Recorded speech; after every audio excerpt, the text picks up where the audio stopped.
Fluorescent Moons and Stars by, me.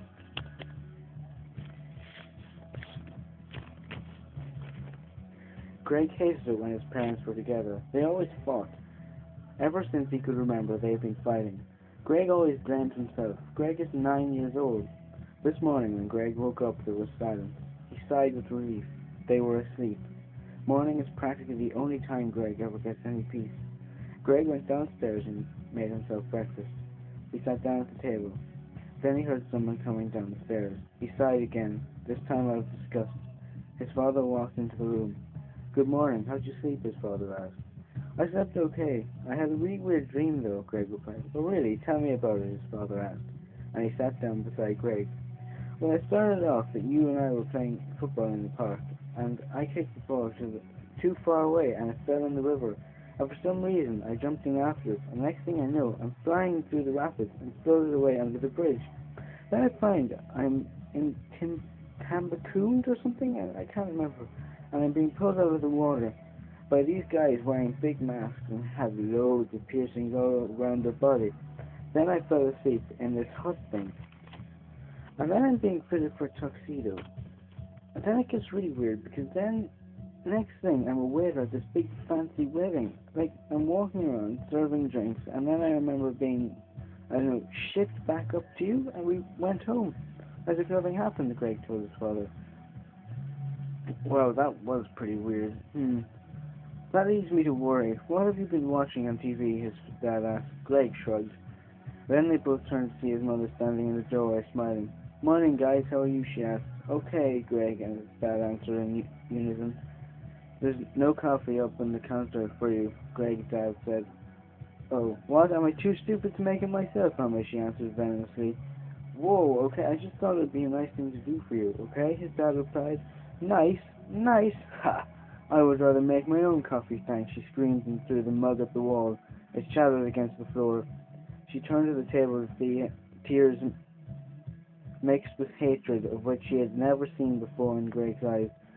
"Oh, honey, I'm so sorry," she said, but Greg had already ran upstairs and slammed the door. His mother started crying, and his father went over to her and hugged her. It was a tender moment that neither of them had had in a long time, but she pulled away once she saw the divorce papers on the counter.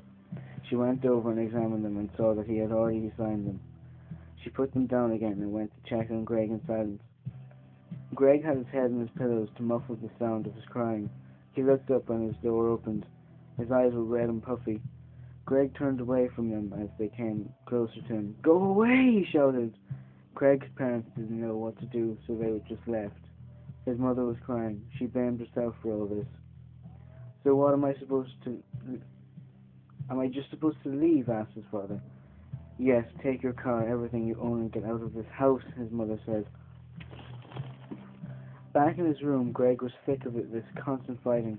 He lay down on his bed thinking. He was looking up at his fluorescent moons and stars that were littered along the ceiling. He loved space. He was fascinated by it. Imagine all those stars, billions and billions of stars. He once tried to count all the stars, but he only got to 306 before he fell asleep. How he wished he could just escape up there, floating in a never-ending nothingness. Thinking about space calmed him down. He climbed out of his bed and picked up a few of his toys and had an imaginary superhero battle.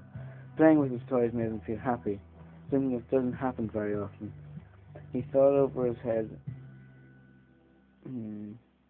He brought over his big box of Lego and started making fortresses for his Spartan army in their big battle against the Persians. Just as he was lining up his battalions, his dad walked in.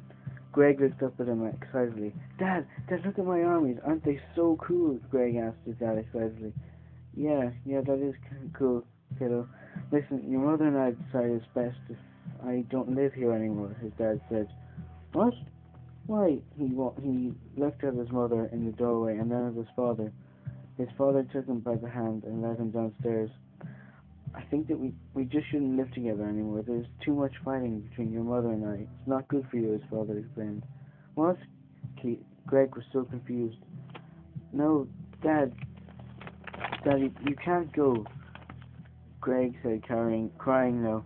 No, please, Dad. It's for the best, Greg. Look, don't worry. I call every day, and you'll still see me loads. I'm gonna live really close. Don't worry, his father said. He was crying now too. But, but no, please, please stay. Come and play Lego with me. Please, anything. Greg said, his eyes red. He hugged his dad. I'm sorry, kiddo. I have to, his father said desperately. He got into his car and pulled out. He waved goodbye. Greg ran after him, tears pouring down his cheeks. Overcome with sadness, he sat down on the ground and cried. He cried, and he cried, and he cried. That was the end of that story. Hopefully sometime during the summer I'm going to make a film adaptation of that. And if it works out, I'll put it up.